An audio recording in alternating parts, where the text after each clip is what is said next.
Les habla Rafael Arraiz Luca desde Unión Radio y esto es Venezolanos, un programa sobre el país y su historia. Mi número de productor nacional independiente 30.720. Hoy en la continuación del programa sobre Antonio Guzmán Blanco.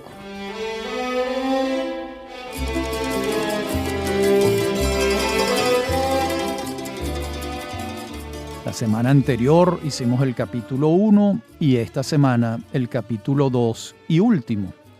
Y en el programa anterior estábamos a las puertas del primer gobierno de Antonio Guzmán Blanco. Ese gobierno al que los historiadores denominaron el septenio, que va de 1870 a 1877. Comenzamos entonces hablando del decreto de instrucción pública gratuita y obligatoria de junio de 1870. Recordemos que Guzmán Blanco entra triunfante a Caracas encabezando la Revolución de Abril en abril de 1870. Apenas 2 meses después está firmando este decreto tan importante para el norte de la educación pública gratuita y obligatoria en Venezuela. Por supuesto, era una declaración de principios, porque entonces el Estado tenía muy pocas posibilidades de llevar esto a cabo de manera eficiente, pero señalaba un camino y ese camino se ha mantenido hasta el sol de hoy. Y a su vez va a iniciar también unas desavenencias con la Iglesia Católica importantes. Esto hay que señalar lo siguiente: el Estado naturalmente debe ser laico y cuando comienza la República de Venezuela separada de la de Colombia en 1830, esa Constitución de 1830 habla de un Estado laico, pero realmente para 1870 habían pasado 40 años y todavía habían unos fueros en manos de la Iglesia Católica que dentro de la teoría moderna del Estado le correspondían al Estado y no a la Iglesia. Y Guzmán Blanco se empeña en hacerlos buenos, en hacer unas reformas modernizadoras. ¿Cuáles son? Por una parte, crea el matrimonio civil, que no existía. Además, crea el registro civil para nacimientos, para matrimonios, para defunciones. Todo esto antes lo llevaba la Iglesia, no el Estado. Y es a partir de aquí cuando pasa el Estado a asumir estas funciones. Los cementerios también pasan a manos del Estado, que hasta ese entonces estuvieron en manos de la Iglesia, de la curia. A su vez, mediante una lógica, vamos a llamarla demográfica ocupacional, grandes conventos en los que vivían muy pocas monjas, Guzmán Blanco los deshabitó de monjas y los convirtió en escuelas públicas. También pasó otra cosa importante, que el clero perdió sus fueros para que sus integrantes fueran juzgados dentro de la iglesia por los delitos que llegasen a cometer y pasaron a ser juzgados por los tribunales civiles, lo que es absolutamente lógico. Y estos pleitos con la iglesia lo llevan a amenazar a Guzmán Blanco, a la Iglesia Católica, con la creación de una Iglesia Nacional Venezolana, un poco como hizo Enrique VIII en Inglaterra. Por supuesto, la sangre no llegó al río. Con su milenaria experiencia, la Iglesia Católica bajó un poco la intensidad del enfrentamiento y poco a poco, con el tiempo, llegaron a un acuerdo, ¿no? A su vez, en ese primer gobierno de Antonio Guzmán Blanco, se lleva a cabo lo que conocemos como la reforma urbana. Guzmán Blanco construye el Palacio Federal Legislativo, que es el que tenemos hoy en día. El Palacio Federal Legislativo en su ala sur y en su ala norte, y en el medio ese patio tan hermoso con la fuente que está allí. En el ala norte, como sabemos, está el Salón Elíptico, que es, digamos, el gran salón de la patria, porque además alberga al poder legislativo, que en las repúblicas es un poder primario, vamos a llamarlo así. A su vez, Guzmán Blanco, enamorado de la estatua ecuestre de Bolívar en Lima, ordena una réplica en Alemania y para instalarla en la plaza que a partir de entonces se va a llamar la Plaza Bolívar de Caracas. Hasta ese momento era la Plaza Mayor. Cuando se instala la estatua ecuestre de Bolívar, que allí está, la de Tadolini, pasa a llamarse Plaza Bolívar. También en ese primer gobierno, Guzmán Blanco decide convertir la vieja iglesia de la Trinidad en el Panteón Nacional y traslada los restos de Simón Bolívar que estaban en la Catedral de Caracas a ese nuevo Panteón Nacional, a la usanza de la República Francesa. Un panteón donde están los héroes de la patria, el Olimpo de los dioses, de alguna manera, para hacer una analogía. Esto está ocurriendo en 1876. Y además toma una decisión de gran importancia Guzmán Blanco, y es que contrata al gran pintor Martín Tovar y Tovar, un contrato importante para que Tovar y Tovar haga la iconografía prócera venezolana. Son alrededor de 60 retratos que Tovar y Tovar pinta en su taller de París, en la Rue Montaigne. Va y viene a Venezuela durante muchos años pintando no solo los retratos, sino también el otro encargo es el plafón con la batalla de Carabobo, que preside la cúpula del Salón Elíptico del Palacio Federal Legislativo. Y además los otros dos lienzos sobre las otras pinturas fundamentales en la liberación de América. Esto es muy importante porque estamos en 1875, ¿verdad? 1874, cuando el país no tiene una iconografía. Los venezolanos no saben cómo es el rostro de los hombres que la independizaron del Imperio Español. Es decir, los símbolos iconográficos no están claros. Y Guzmán Blanco tiene una conciencia muy clara de esto porque, como sabemos del programa anterior, pues ha pasado largas temporadas en París y en Londres. A su vez, aquí empiezan los excesos de Guzmán. En 1875 ordena erigir 2 estatuas en su honor, una ecuestre y una pedestre, y las manda a colocar en 2 sitios de Caracas.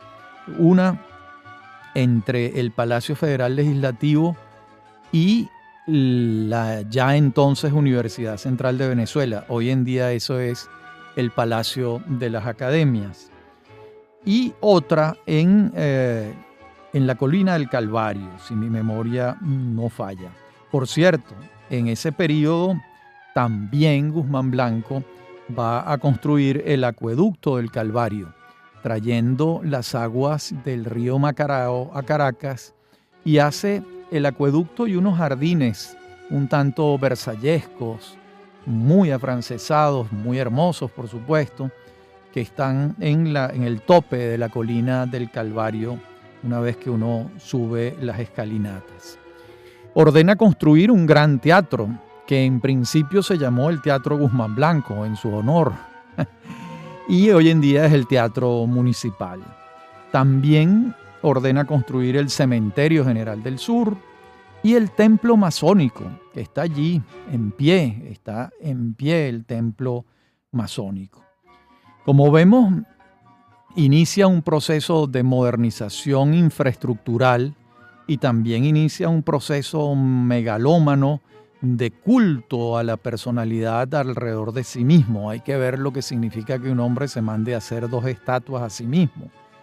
Realmente hay que tener un ego de proporciones siderales para poder avanzar con esto.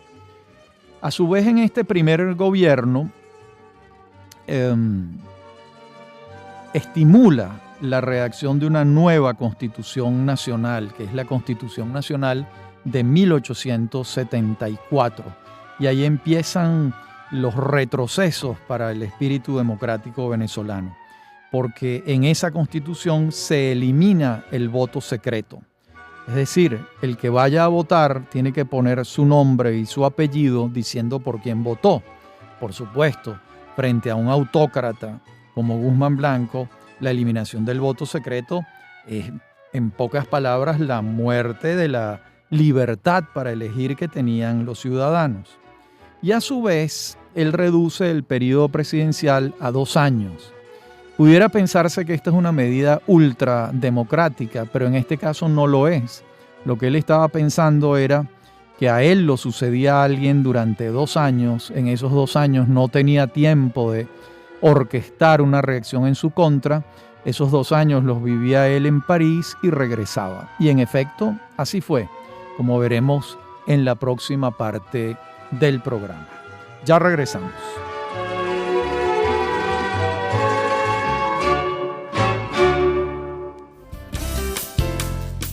Estás escuchando Unión Radio Cultural. Este y otros programas de Venezolanos los puedes oír en formato podcast a través de Anchor.fm. Para alguna sugerencia sobre este espacio, pueden escribirnos al correo rafaelarraiz@hotmail.com y en Twitter @rafaelarraiz. Somos Unión Radio Cultural.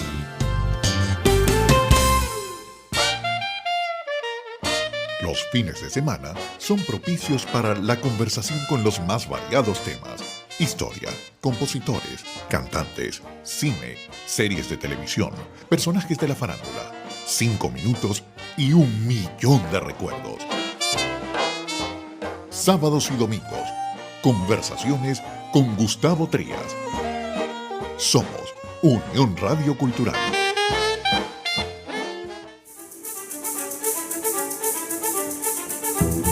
Usted escucha Venezolanos. Somos Unión Radio Cultural.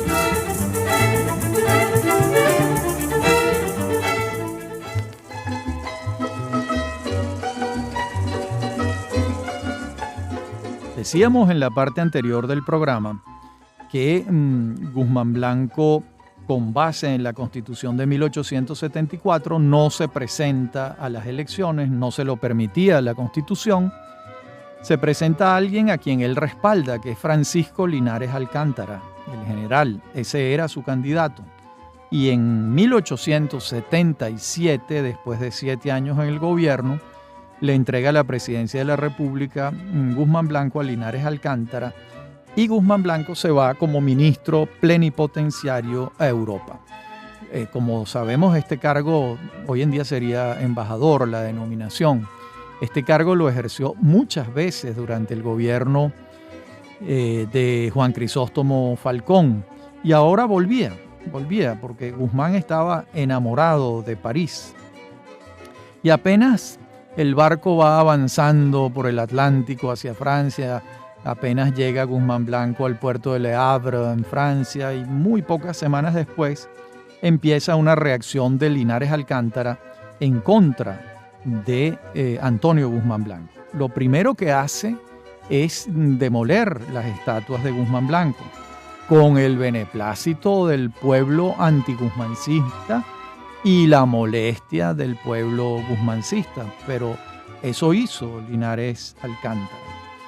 También Linares Alcántara, empieza a orquestar esa reacción contra Guzmán Blanco, empieza a gobernar, y ocurrió algo que es prácticamente un hecho fortuito que voy a relatarles. Estando en funciones de gobierno, el presidente Linares en La Guaira enfermó súbitamente de una afección bronquial. Había salido de Caracas el 21 de noviembre de 1878 y falleció en la casa de la desaparecida Compañía Guipuzcoana el 30 de noviembre de 1878. Por supuesto, la sorpresa fue mayúscula, al punto que comenzó a alimentarse una leyenda nunca confirmada según la cual Linares había sido envenenado mediante un jugo de lechosa, por mano de los guzmancistas, por supuesto, pero nada de esto pudo comprobarse. Pareciera un accidente de la salud. En todo caso, Nicanor Bolet Peraza le propone a la Asamblea Constituyente reunida el nombramiento de un hermano de Linares, el general José Gregorio Valera, para sustituir a Linares, y al general Gregorio Cedeño como segundo designado. Y entonces lo que empieza a ocurrir allí es que el general Cedeño se revela ante los hechos y encabeza el 29 de diciembre de 1878 la llamada Revolución Reivindicadora, cuyo objetivo era el regreso de Guzmán Blanco al poder. Antes de este pronunciamiento, la Asamblea Nacional Constituyente había ordenado, como les comenté, la demolición de las estatuas que se habían erigido en honor de el ilustre americano, como se hacía llamar Guzmán Blanco a sí mismo. Y lo que tenemos que decir aquí es que la presidencia de Linares deja muchos interrogantes abiertos. Si no hubiese fallecido, hubiese tenido fuerza suficiente como para enfrentar la reacción de Guzmán a su proyecto político. No lo sabremos nunca. En todo caso, la reacción antiguzmancista de Linares fue prácticamente de inmediato. Cuando el general Cedeño toma el poder, Guzmán Blanco se embarca en Francia con rumbo a Venezuela y llega el 25 de febrero de 1878 a La Guaira. El 26 se encarga del mando y el 27 nombra un congreso de plenipotenciarios que restituye la Constitución Nacional de 1874. Y este congreso va a designar a Guzmán Blanco presidente provisional, ordena que se coloquen las estatuas en su lugar y anula los actos del gobierno de Linares Alcántara, incluso los acordados por la Asamblea Constituyente. Y muy satisfecho con lo logrado, Guzmán regresa en junio a París a buscar a su familia. Deja encargado de la presidencia de la República a Diego Bautista Urbaneja y se inicia el proceso de convocatoria de las elecciones, que se lleva a cabo en medio de muy poca controversia y en consecuencia de muy poco entusiasmo. Obviamente resultó electo Guzmán Blanco. Y viene entonces ahora su segundo gobierno, también llamado el quinquenio, un gobierno que va de 1879 a 1884. En este gobierno, el desmontaje del espíritu democrático sigue en marcha. En su primer gobierno, como les dije, se eliminó el voto secreto. En este se elimina el voto directo que se había alcanzado en la Constitución de 1858, por la que se eligió por primera vez de manera directa a un venezolano, y ese fue Manuel Felipe de Tovar. Desde entonces el voto directo imperaba, pero a Guzmán Blanco, por supuesto, no le gustaba, lo elimina. Promueve la redacción de una nueva Constitución Nacional que elimina el voto directo. Esta Constitución es la de 1881. Por cierto, esa Constitución crea 9 estados, reduce de 21 a 9 estados y crea el Consejo Federal de Gobierno. Ese Consejo Federal de Gobierno es el que va a elegir al presidente de la República. Establece también el periodo en 2 años, como ya lo había hecho antes. Y a esta constitución la llamaron la Suiza, no solo por el periodo de 2 años, sino por que la elección del presidente era atribución del Consejo Federal de Gobierno. Como vemos, una reducción de los espacios democráticos en la medida en que la gente cada vez tenía menos posibilidades de elegir a sus gobernantes. Hacia 1881 toma una decisión importante Guzmán Blanco desde el punto de vista simbólico, y es que decreta que la canción Gloria al Bravo Pueblo sea considerada el himno nacional de Venezuela. Aquí hay que abrir un pequeño paréntesis. Yo soy de los que cree que el himno nacional de Venezuela, la letra es de Andrés Bello y la música es de Lino Gallardo. Yo encuentro suficientes pruebas históricas recabadas por el investigador Alberto Calzavara, publicadas en su libro Historia de la Música en Venezuela, como para afirmar que esto es así. La canción Gloria al Bravo Pueblo yo creo que la escribió Andrés Bello en los momentos posteriores al 19 de abril de 1810. En todo caso, lo que ordena Guzmán Blanco es que a la canción se le extraigan unas estrofas, se le incluyan otras, y hay un trabajo muy bien hecho, muy bien organizado de varios musicólogos venezolanos que tocan la versión original del Gloria al Bravo Pueblo, que abona esta idea según la cual el Gloria al Bravo Pueblo era una canción que estaba entonada para defender al pueblo español frente a la invasión napoleónica, tanto en España como indirectamente en América.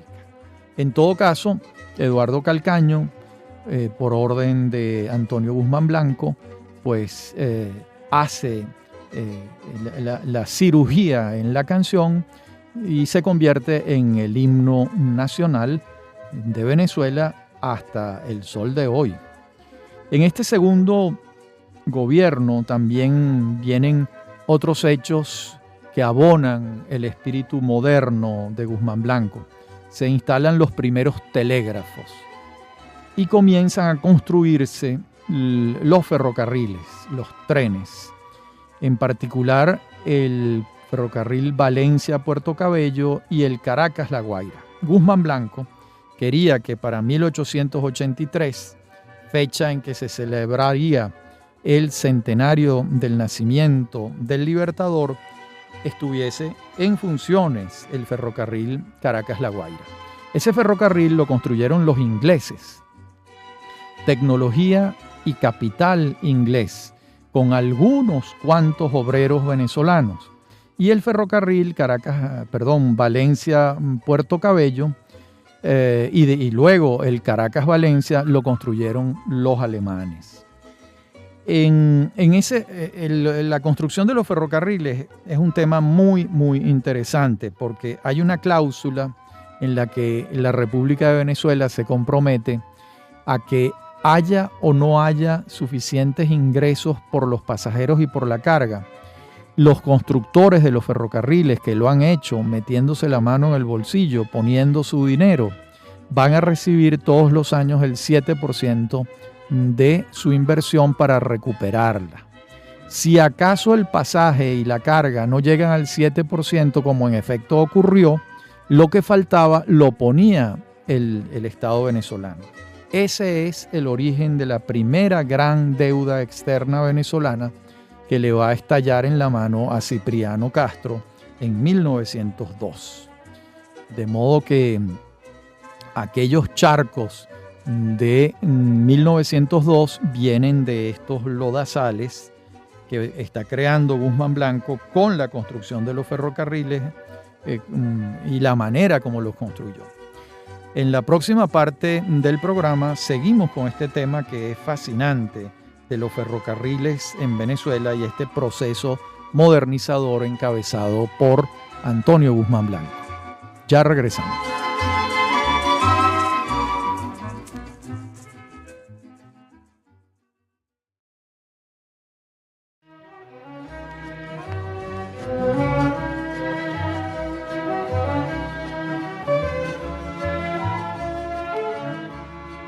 Comentábamos en la parte anterior del programa el tema de los ferrocarriles. Aquí esto es un dilema porque, en Venezuela no había ni capital ni tecnología para construir los ferrocarriles. Forzosamente tenían que construirlos quienes tenían la tecnología y el capital. ¿Quiénes eran esos? Los alemanes, los franceses y los ingleses, muy particularmente los ingleses. Muy bien, entonces ellos para venir a Venezuela poner todo el dinero para construir el ferrocarril, necesitaban que la República les garantizara el retorno de la inversión, porque el dinero lo estaban poniendo ellos. ¿Qué ocurre? Venezuela es un país muy poco poblado, por no decir prácticamente despoblado. Entonces esos ferrocarriles no iban a contar con grandes cantidades de pasajeros, tampoco con grandes cantidades de carga, porque la producción agrícola venezolana era todavía muy reducida. Entonces, ¿a qué se compromete el gobierno de Guzmán Blanco? Les dicen, construyan ustedes y lo que falta para el 7% lo ponemos nosotros. Muy bien, el primer año faltó 5%. ¿Qué hizo la República? Pidió un préstamo en Europa para pagarle a la compañía constructora el 5% restante. Todo en sana paz. Al año siguiente, ¿qué pasó? Volvió a faltar 5%.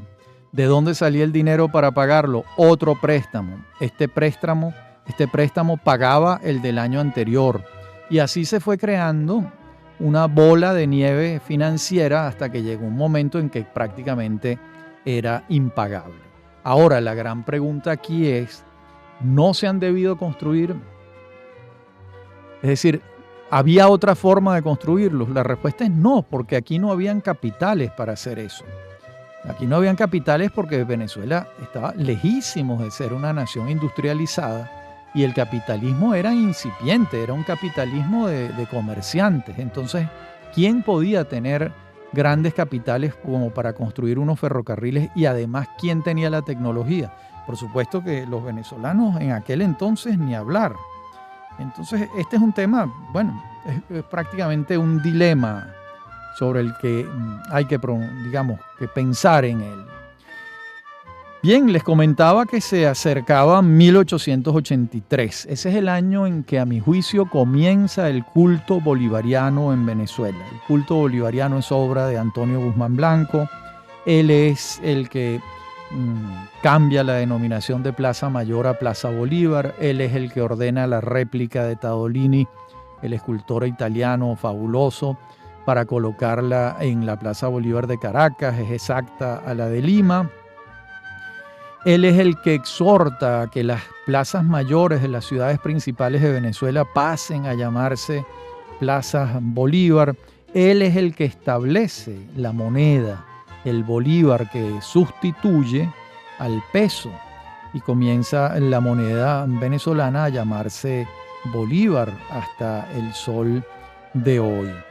De modo que además organiza una gran exposición nacional en homenaje a la memoria del Libertador. Además construye en esos años el Parque Carabobo, actualmente en pie, felizmente, y va a fundar la Academia Venezolana de la Lengua. Incluso el primer director de la Academia Venezolana de la Lengua fue Guzmán Blanco, sin ser escritor. El discurso inaugural es de él. La Academia Venezolana de la Lengua, como todas en América Latina, es correspondiente de entonces la Real Academia Española de la Lengua, como sigue siendo, como se sigue llamando, y como sigue siendo la Academia Venezolana correspondiente de la Española. Esto también lo va a hacer Guzmán Blanco en ese segundo gobierno llamado el quinquenio. También en este gobierno le abre las puertas al positivismo, estimula mucho el positivismo en Venezuela, respalda a Adolfo Ernst en la Universidad Central, a Rafael Villavicencio, que eran profesores en la Facultad de Medicina. Comienza a tener un gran prestigio la ciencia. Por supuesto, esto también abonaba las molestias de la Iglesia Católica Ortodoxa de entonces. De modo que vemos a un Guzmán Blanco, como sabemos, contradictorio, por una parte modernizador y por otra parte limitando los espacios democráticos y erigiéndose a sí mismo cada vez más como un autócrata, como un personaje autoritario. Viene entonces el fin del periodo del segundo gobierno de Guzmán Blanco, y de acuerdo con la Constitución vigente, quien lo va a suceder va a permanecer 2 años en el poder. Ese caso va a ser el de Joaquín Crespo, quien va a ser presidente de la República entre 1884 y 1886. En esos 2 años, Guzmán Blanco regresa a París como ministro plenipotenciario en Londres y París, donde él maneja el tema de la deuda externa venezolana, donde orquesta y articula los préstamos necesarios para la construcción de los ferrocarriles y donde lleva una vida de gran señor, principesca, allá en París. Sus hijas se casan, 2 de ellas con integrantes de la nobleza francesa. De modo que allí estaba Guzmán Blanco a sus anchas.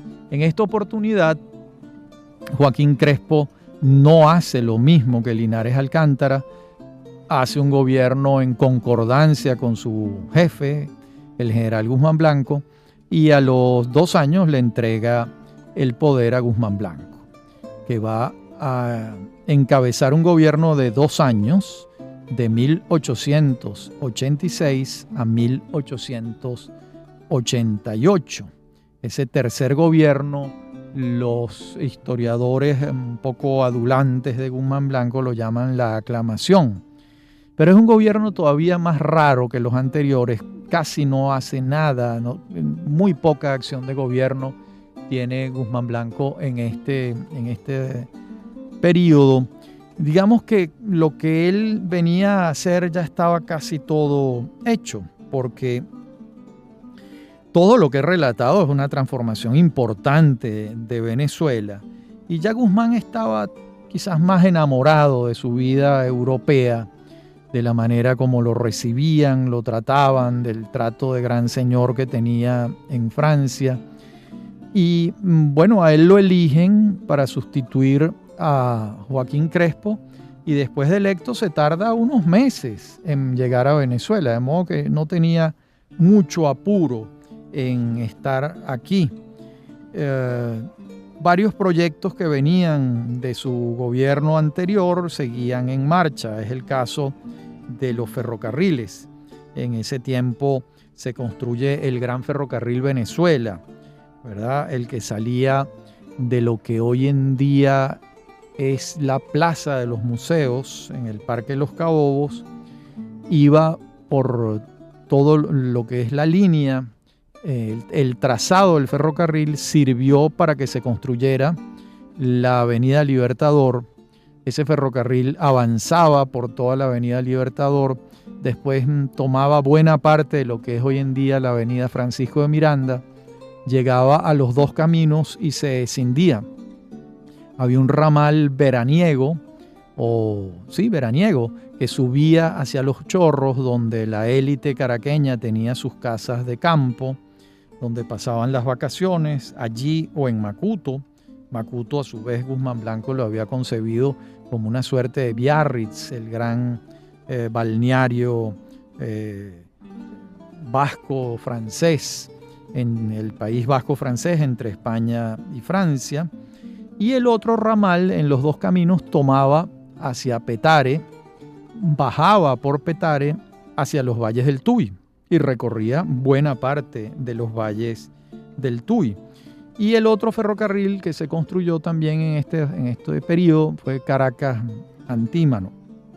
Por supuesto, no he hecho la relación de todos los ferrocarriles de Venezuela en estos años porque no se trata el programa sobre los ferrocarriles, además de que ya hicimos una serie sobre los ferrocarriles que ustedes consiguen perfectamente en los podcasts.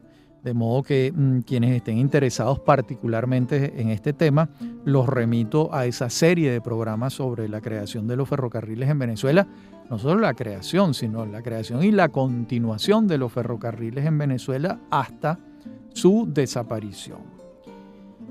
Bien, entonces le comentaba que Guzmán Blanco regresa a Venezuela a ejercer el poder. Muy pronto decide irse de nuevo a París y deja encargado de la presidencia de la República en agosto de 1887 al general Hermógenes López, un valenciano.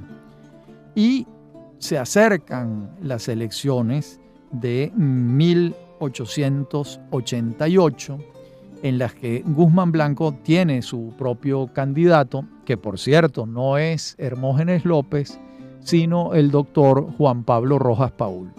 En la próxima parte del programa, en la cuarta y última parte del programa, veremos este gobierno de Rojas Paul, los problemas que van a tener entre ambos y el destino final de Antonio Guzmán Blanco en Francia. Ya regresamos.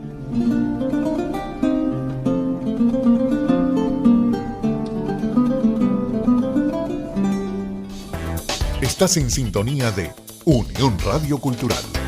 Recuerda, todos los programas están colgados en la aplicación Anchor.fm. Este programa, Venezolanos, lo puedes volver a escuchar los sábados a las 10 de la noche y los domingos a las 10 de la mañana. Somos Unión Radio Cultural.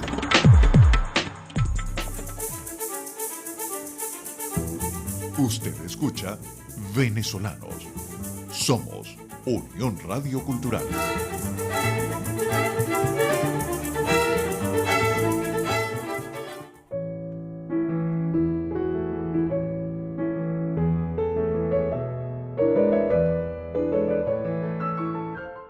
En la parte anterior del programa hablábamos de esa transición en la que Guzmán Blanco propone la candidatura de Juan Pablo Rojas Paul y es electo Rojas Paul, y muy pronto comienzan sus diferencias. Recordemos que el doctor Rojas Paul era un abogado con una dilatada experiencia en asuntos del Estado.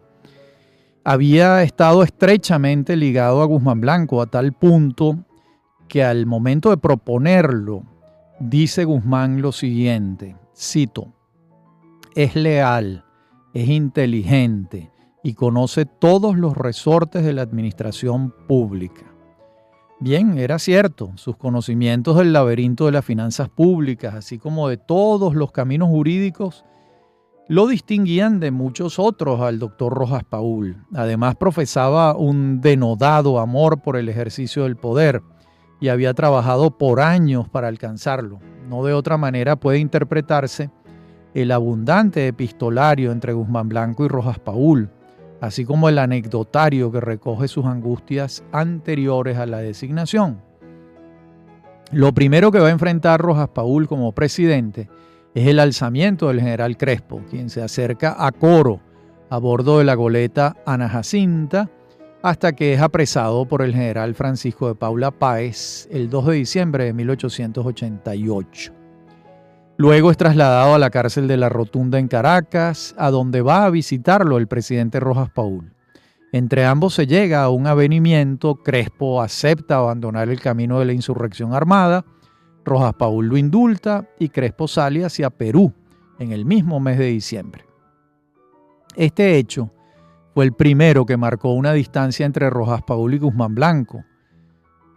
Aunque para muchos el propio lema del gobierno de Rojas Paul ya suponía una distancia, porque el lema del gobierno de Rojas era paz, legalidad y concordia. Esto no le sonaba muy bien en los oídos a Guzmán Blanco, y otros hechos vinieron a sumarse a la distancia entre uno y otro. En particular lo atinente a contratos que Guzmán Blanco creía que el Congreso aprobaría y no ocurrió así. Incluso los improbaron. No fue que no los aprobaron, sino que no los aceptaron de ninguna manera. Varios contratos ferrocarrileros en los que Guzmán tenía interés especial, ya que sabemos que cobraba comisiones establecidas en las mismas cláusulas del documento contractual, comenzaron a dormir en las gavetas de los burócratas. Se avanzaba, sin duda, hacia una ruptura entre el mentor y el designado. Pero ello terminaría de ocurrir en 1889, cuando la gota colmó el vaso. ¿Qué ocurrió? En la locución de enero de 1889 ante el cuerpo diplomático, Rojas Paul, refiriéndose a Guzmán, decía literalmente, voy a citar: a la regeneración guerrera y combatiente debía suceder y ha sucedido la regeneración civil, pacífica, educadora y tolerante. Bueno, un mensaje a García bastante claro. Un paso más en el camino del deslinde entre su mentor y el artífice de la regeneración guerrera.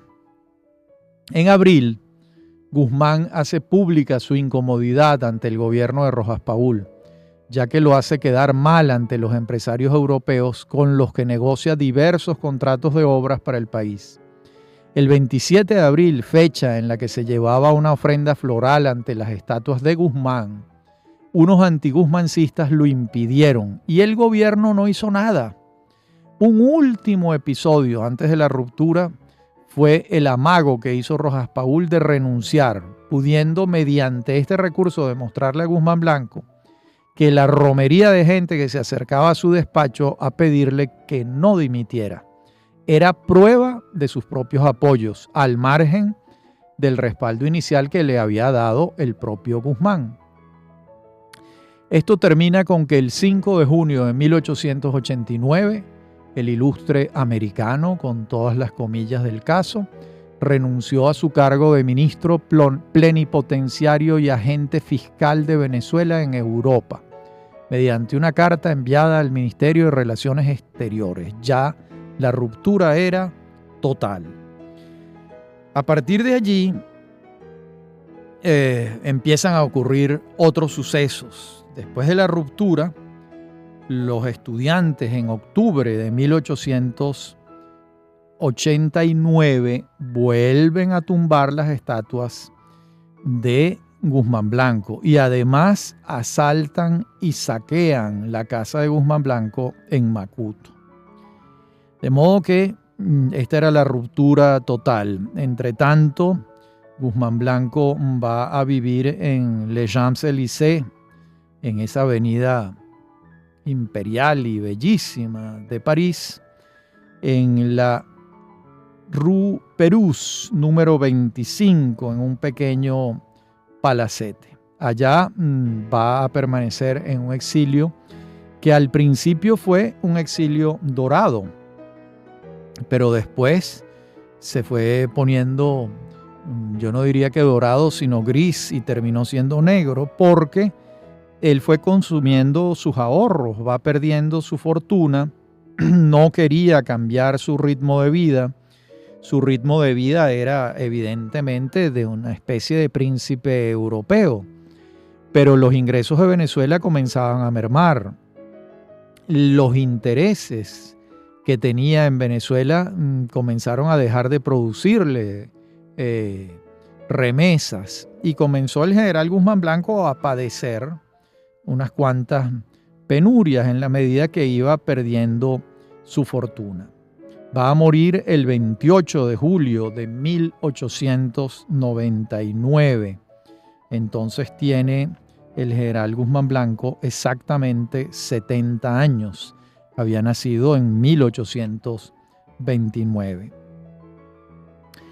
Sus restos son trasladados al Panteón Nacional desde el cementerio de Passy el 7 de agosto de 1999, gracias a gestiones que hicieron el entonces canciller José Vicente Rangel en el primer gobierno de Hugo Chávez y el entonces embajador en Francia, el doctor Hiram Gaviria.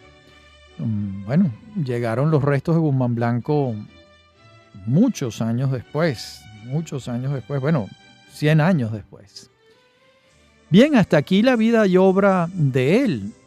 Se imponen algunas consideraciones. Yo creo que no hay la menor duda de que se trata de un personaje contradictorio, paradójico. Por una parte, tenemos que aplaudir con fervor toda su labor modernizadora del Estado venezolano. Eso incluye la educación pública gratuita y obligatoria, la reforma urbana, la construcción, las obras de infraestructura del general Guzmán Blanco son extraordinarias. En el siglo XIX nadie hizo algo parecido en Venezuela.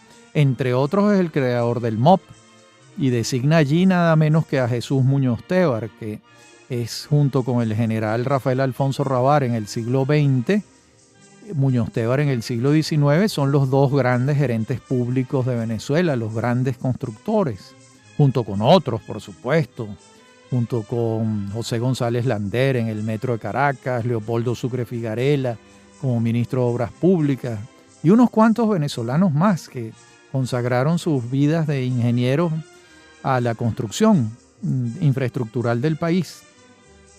De modo que eso no puede negársele a Guzmán Blanco de ninguna manera. También hay que señalar como algo positivo la secularización, la laicización del Estado venezolano, asumiendo atribuciones del Estado que antes desarrollaba la Iglesia. De modo que completaba las pautas del Estado liberal, que es esencialmente laico y no puede ser confesional si es un Estado liberal. De modo que esto no hay cómo negarlo. Por otro lado, es sumamente condenable el culto a la personalidad. Un hombre que manda a hacerse 2 estatuas, que se otorga a sí mismo el título de ilustre americano regenerador de Venezuela, que inicia un culto a la personalidad muy, muy grande, ¿no? Muy grande, y esto no hay manera de respaldarlo. Y lo otro que tampoco hay manera de celebrar a la distancia es la reducción de los espacios democráticos, la eliminación del voto directo, la eliminación del voto secreto y la concentración del poder en sí mismo de una manera cada vez más enfática, deshaciendo el Estado federal por el que él trabajó durante toda la Guerra Federal para instaurarlo a partir de 1864. Bien, hasta aquí 2 programas sobre Antonio Guzmán Blanco, un personaje fascinante de la historia de Venezuela.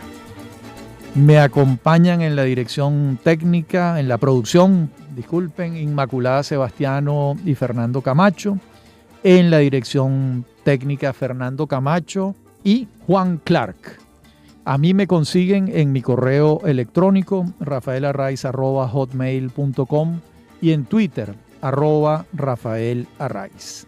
Hasta nuestro próximo encuentro en esta serie que ya está muy avanzada sobre militares venezolanos.